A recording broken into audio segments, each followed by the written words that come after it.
Baik, bismillah. Assalamualaikum warahmatullahi wabarakatuh. Waalaikumsalam warahmatullahi wabarakatuh. Dan selamat pagi. Jadi sebelumnya perkenalkan, saya mahasiswa dari UNTAD ingin melakukan bimbingan dan konseling karir atau memberikan kalian gambaran tentang bagaimana sih bimbingan dan konseling karir itu biasa. Bimbingan dan konseling karir ini dilakukan dengan guru biasanya bimbingan dan konseling. Oke. Baik, selanjutnya ada yang tahu siapa saya? Siapa? Ada yang tahu? Saya tinggal di sini menonton situ. Ada yang kenal? Oke, baik. Kenalkan, nama saya Adel Putira. Saya berasal dari prodi atau jurusan bimbingan dan konseling. Jadi, mungkin itu saja perkenalan singkat. Kalau mau detail jelasnya,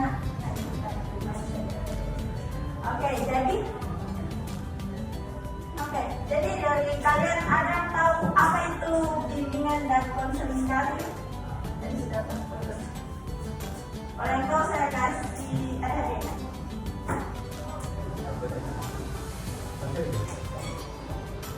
Yang tahu? Dia hanya kata saja.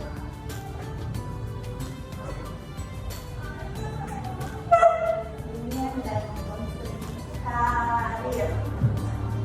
Ada yang tahu seperti apa itu?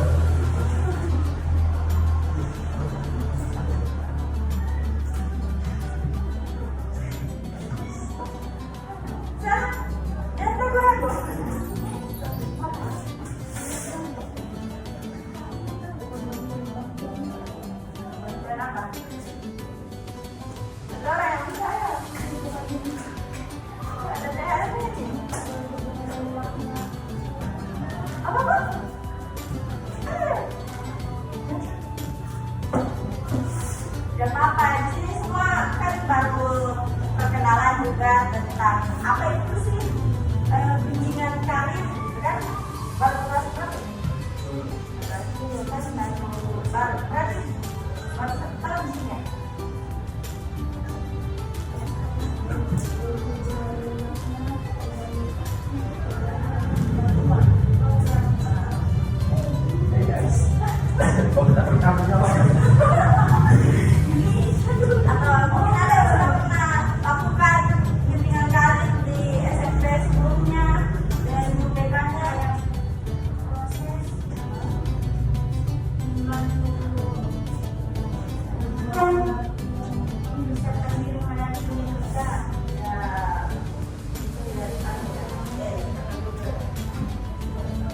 Oke, baik.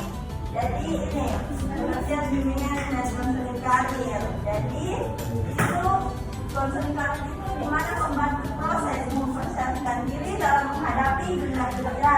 Bagaimana kita bisa mengambil keputusan memilih lapangan pekerjaan, jabatan maupun profesi yang sesuai dengan potensi yang kita miliki, apa yang kita minati. Jadi kalau kalian mau konsultasi tentang karir atau tentang bagaimana itu, misalnya kalian di sini masih bisa atau maksudnya menanamkan diri masih bisa. Nah itu, jadi misalnya kalau kalian kayak 1 tahun ini kan kamu orang merasa kayaknya saya bukan di sini deh, minat dan bakatku, kayaknya bukan di sini deh jurusan yang bukan misi saya gitu. Kalian bisa konsultasi ke guru BK-nya kalian dengan cara kenali diri kalian sendiri, siapa aku. Ada yang tahu kenapa alasannya yang pertama itu harus kepribadian?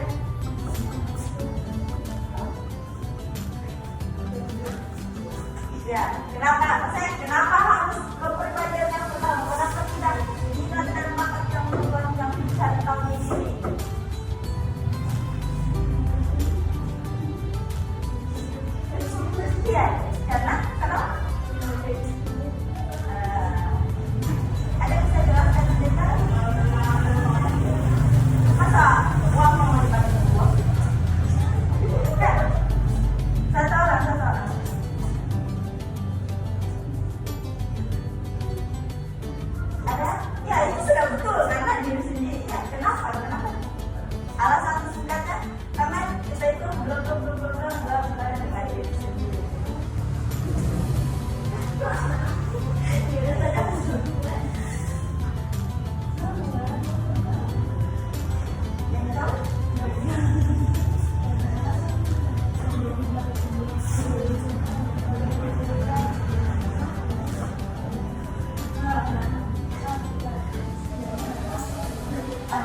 karena yang tahu kepribadian kita itu diri sendiri kita, bukan orang lain. Jadi kalau kayak anak orang dia itu ini sombong ini, padahal sebenarnya belum tentu apa yang dikatakan orang itu benar. Bisa jadi dia seperti itu karena mungkin belum dekat saja seperti itu.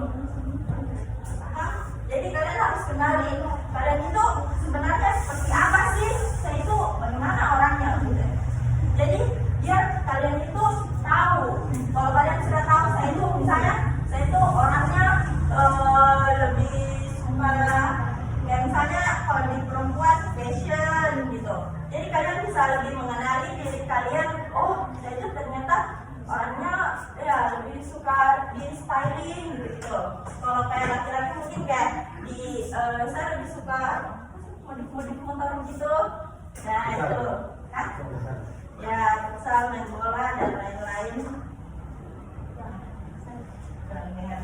Oke, kemudian minat dan bakat. Ya itu tadi minat dan bakat serta keahlian itu sudah mencakup di situ. Jadi dengan kalian mengenali pribadinya kalian, dengan kalian mengenali diri kalian sendiri secara lebih dalam, jadi kalian akan tahu apa minat dan bakat serta keahlian yang bisa kalian miliki. Misalnya contohnya saya masuk di guru BK itu dan juga melanjutkan kuliah itu karena saya merasa saya masih membutuhkan ilmu untuk menambah wawasan tentang sebenarnya pendidikan itu apa sih, pendidikan itu seperti apa, dunia perkuliahan itu seperti apa gitu.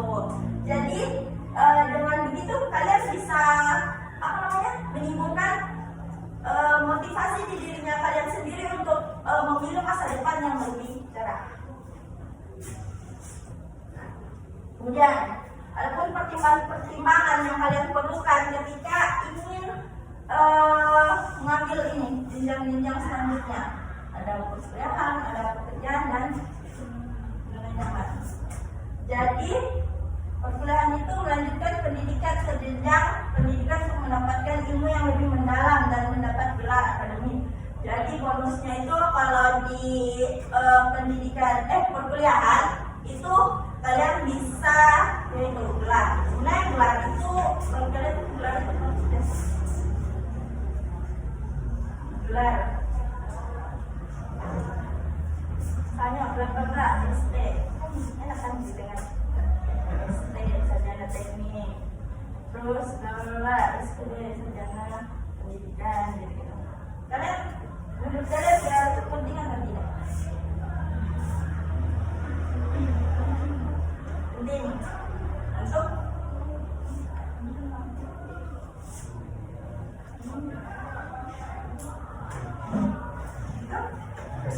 Untuk masa depan ya betul sekali. Kalau calon istri pasti orang tuanya belum menentukan. Kan enak kan langsung diterima mertua kan. Oke, tapi bukan tujuan kita. Jadi itu plusnya kalian bisa mendapatkan ilmu yang lebih mendalam. Jadi di perkuliahan itu berbeda dengan di sekolah. Dengan di sekolah yang selama ini kita tempuh kurang lebih 12 tahun ya? 3 tahun, 12 ya kan? 12 tahun. Jadi itu beda, ada sedikit perubahan di dalam perkuliahan. Jadi di perkuliahan itu kalau kalian cuma kuliah hanya untuk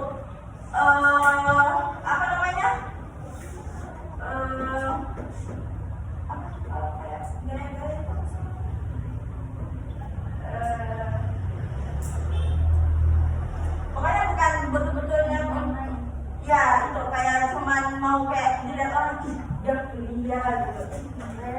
kuliah gitu. Itu kalian akan susah karena di perkuliahan itu pembelajarannya kalian hanya akan dikasihkan judul, kemudian kalian cari tahu sendiri seperti apa judul tersebut, apa arti di dalam materi tersebut, dan kemudian kalian jelaskan ke teman-teman kalian. Jadi di perkuliahan itu betul-betul ketika kalian ingin berkuliah kalian harus cari tahu jurusan yang kalian minati, jurusan yang sesuai dengan kalian. Jangan hanya ikut-ikut teman kayak temanku masuk di Padahal ternyata dia punya kemampuan itu, ya dia punya kepribadian, minat dan bakatnya bukan di situ. Akhirnya dia berhenti di tengah jalan. Ya, dia berhenti di tengah jalan, makanya tidak selesailah kuliahnya. Bilang uang kuliahnya, uang kuliah itu pada diuntat mulai dari 3 jutaan. Jadi kalau kalian mau berkuliah, pikir dengan matang-matang dan yakinkan diri kalian bahwa itu adalah jurusan yang sesuai. Makanya kembali lagi siapa, dan kalian juga boleh sih konsultasi ke guru BK-nya kayak, ibu saya ini orangnya begini, saya kayak, ibu saya ini orangnya suka membaca, saya suka kayak suka mencari tahu hal-hal baru. Menurutnya ibu kira-kira saya cocoknya masuk gimana gitu. Itu boleh. Jadi di dalam BK itu namanya layanan bimbingan karir atau layanan konseling karir. Bisa kalian tanya dengan ibu guru BK-nya kalau kalian minat untuk melanjutkan studi selanjutnya. Ataupun pekerjaan juga sebenarnya bisa. Cuman kalau yang mau lebih serius ke pendidikan lebih bagus. Supaya kalian tidak salah jurusan. Karena kalian tidak ambil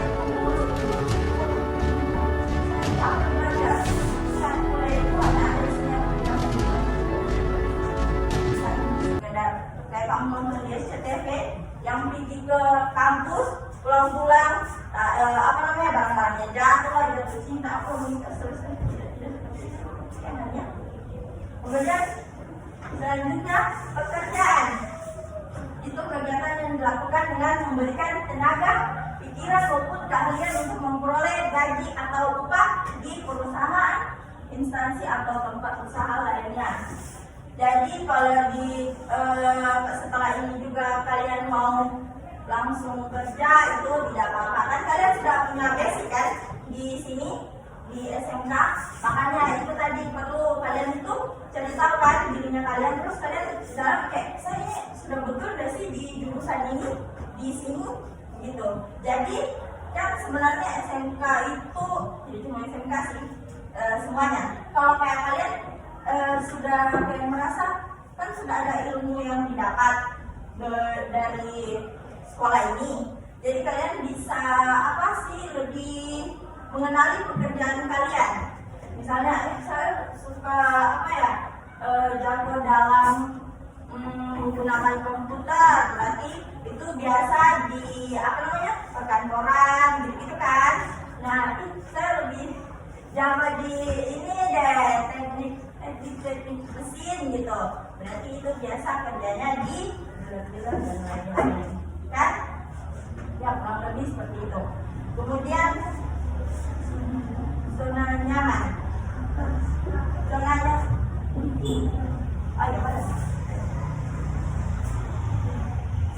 kemudian zona nyaman, kondisi yang sudah merasa aman, tenang dan tidak ada tekanan karena terbiasa dalam situasi tersebut. Biasanya seseorang tidak ingin mengambil risiko. Nah, jadi kan dua pilihan ini kan menurut kalian beresiko tidak? Beresiko tidak dua pilihan ini? Kerja dengan kuliah. Nah, jawab. Beresiko tidak? Beresiko tidak? Beresiko. Ya, sudah pasti beresiko. Kerja, ingat, kalau bukan kalian bosnya, kalian kerja di bawah tekanan. Jadi ketika kalian tidak memahami pekerjaan kalian dengan baik, disitulah kalian akan mendengar ocehan dari atasan kalian, dan itu beresiko. Akhirnya kalian jadi tertekan dalam bekerja. Makanya kalian perlu mengetahui pekerjaan tersebut sebelum kalian masuk. Jangan cuma daftar jadi bangsa, daftar saja, padahal tidak tahu bagaimana pekerjaan tersebut. Gitu. Akhirnya kalian menyesal dan mengalami pekerjaan. Kemudian di perkuliahan itu sangat beresiko. Itu resikonya tadi, kalau kalian cuma ikut teman atau cuma lihat-lihat orang, cuma mau kasih makan sosmed, akhirnya kalian kuliah tidak selesai dan ya jadilah kalian donatur tetap kampus. Donatur tetap. Adik kamu itu donatur tetap. Jadi kalian akan di situ terus selama 7 sampai 8 tahun dan uang kalian tidak akan habis di situ. Dan tidak ada ilmu yang kalian dapat. Betul tidak? Jadi dan zona nyaman. Tapi kalau kalian merasa kayak tidak deh, saya tidak mau bekerja karena orang tua sudah cukup juga biaya saya. Ingat, orang tua itu tidak selamanya ada di kalian. Kalian akan ada masanya hidup dengan diri kalian sendiri saja. Oke, jadi jangan hanya bergantung dengan orang tua, pacar yang membiayai, tidak. Semua itu akan pergi. Jadi kalian butuh diri kalian sendiri. Tapi itu pilihan.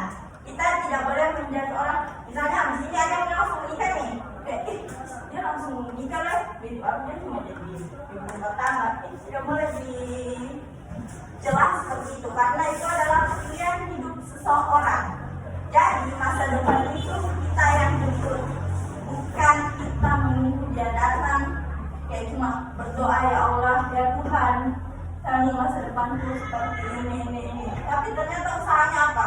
Scroll TikTok, sana kemari. Lah, jadi mengajar doanya kalian tanpa usaha itu tidak akan ada hasilnya. Oke, jadi keluarlah dari zona nyaman. Ingat, zona nyaman itu bukan berarti tidak ingin mengambil resiko, tidak mempunyai resiko besar. Isinya ada resiko justru lebih besar daripada ini dan ini. Kenapa? Ada yang tahu? Ada yang tahu? Ya.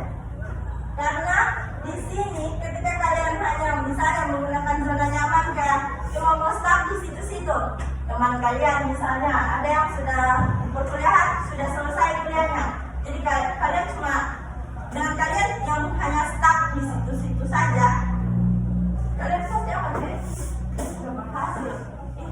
Dia sudah selesai. Sementara saya masih begini saja, kehidupan masih begini saja. Ingat ya, kaya itu bukan dengan syarat warisan dari orang tua, pemberian dari orang tua itu dari diri kalian sendiri. Kan lebih enak kalau didengar, itu usahanya anakku, itu dari usahaku sendiri, bisa kalian pamerkan ke orang-orang. Kalau kalian misalnya mau sombong ke orang-orang, kan itu usahanya kalian, tidak perlu mendengar orang. Orang itu hanya melihat apa hasil dari yang kalian capai, bukan prosesnya kamu. Jadi kalau sementara berproses kamu itu dijudge, kamu itu kayak dijatuhkan, tidak bisa didengar. Dia tidak ada kontribusi, dia tidak memberikan kamu uang, dia tidak memberikan kamu kehidupan yang terjamin, dan dia tidak memberikan kamu apa-apa. Dia hanya menjatuhkan mentalnya kamu, dan kamu akan menjadi orang yang tidak apa-apa. Akhirnya kamu sudah sia-sia hidup dan dia seperti itu. Oke, kemudian hasil dan evaluasi setelah kalian mencapai semua tadi itu rangkaian, mengetahui lebih dalam tentang diri kalian, minat, bakat. Kemudian kalian sudah tahu kayak oh iya ya, saya kayaknya cocok deh di sini. Terus kalian coba-coba masuk, misalnya kayak di kelas apa?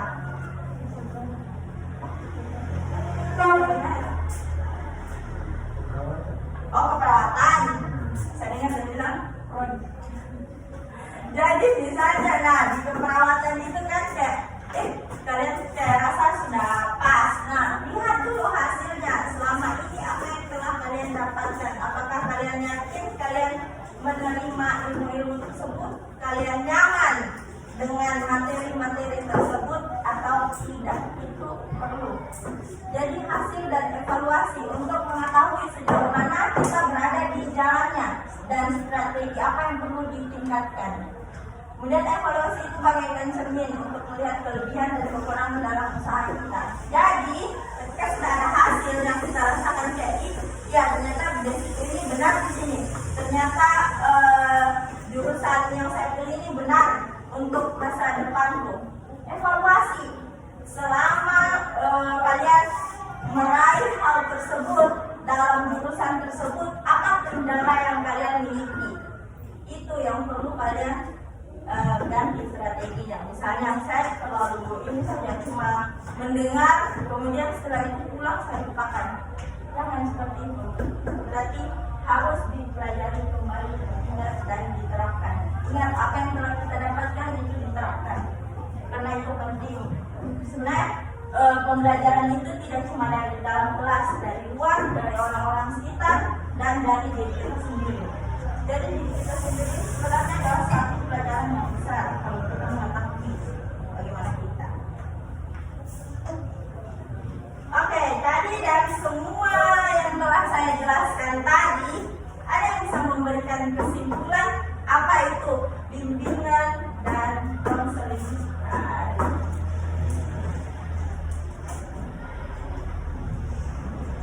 Ada yang bisa?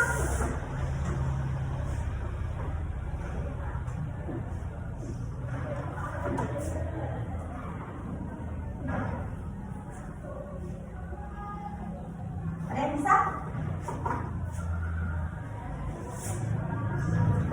Oke, jadi kemudian kalian setelah SMP itu sangat penting karena akan menentukan arah dan masa depan.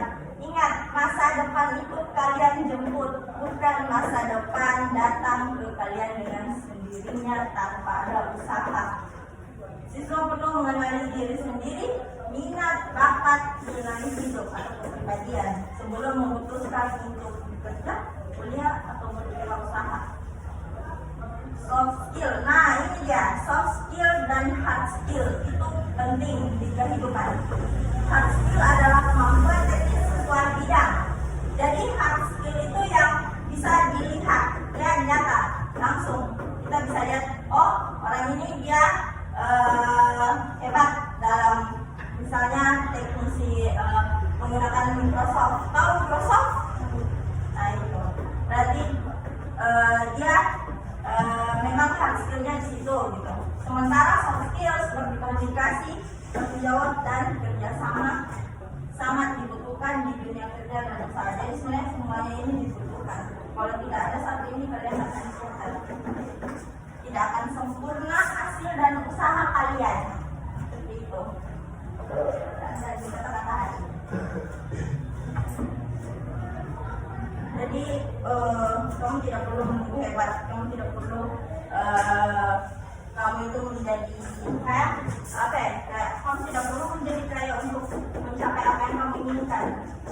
Tapi usaha itu tidak ada mengkhianati hasil. Ketika kamu sudah berusaha tapi selalu gagal dan kamu bilang kayak ternyata usahanya seperti ini, ternyata begini, tidak, bukan usahanya, bukan Tuhan yang salah, tapi usahanya kamu yang masih kurang dan perlu ditingkatkan. Ketika kamu sudah coba dan masih hasil dengan yang sama, ubah. Jangan hanya mau stuck, jangan hanya mau berhenti di usaha itu saja. Ingat, ya roda itu berputar.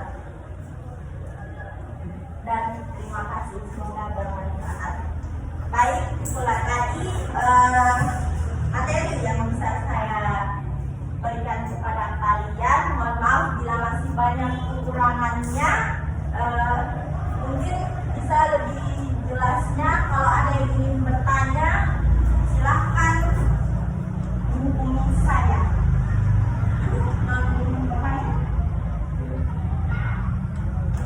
Bisa dipakai.